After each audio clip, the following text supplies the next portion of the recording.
Di desa Batu Bulan terdapat sebuah pura yang terbilang unik.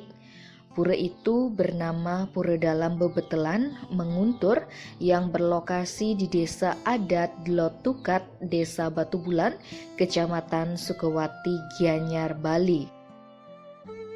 Letak pura ini berada di kiri jalan pintu masuk Kabupaten Gianyar dari arah Tohpati dan Pasar Timur. Pura seluas 2 are ini memiliki 20 pelinggih yang terbuat dari batu bata. Pemangku Pura Dalam Bebetelan Menguntur, Jero Mangku Imade Sutanaya menuturkan, pura dalam tersebut hanya diempon oleh 2 kepala keluarga. Meskipun demikian, keberadaan pura ini diakui oleh desa adat setempat. Bahkan, kata Jero Mangku Sutanaya, Pura Dalam Bebetelan Menguntur merupakan pura pertama yang ada di desa Batu Bulan. Namun dia tidak mengetahui pasti asal-usul Pura Dalam Bebetelan Menguntur.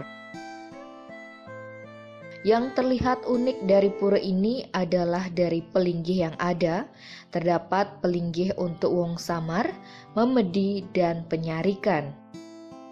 Pelinggih wong samar ini merupakan tempat untuk nunas ice jika ada sanak saudara yang hilang.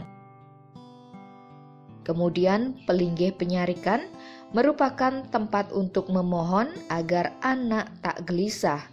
Jika anak kecil yang sering menangis, biasanya diajak nunas ice di pelinggih penyarikan. Jadi, kata Jero Mangku Sutanaya, sebenarnya pura ini fungsinya sebagai tempat untuk metetamban. Pura tersebut diwariskan secara turun-temurun sejak zaman kerajaan. Awalnya berupa pundukan, kemudian secara bertahap dibangun pelinggih hingga menjadi sebuah pura.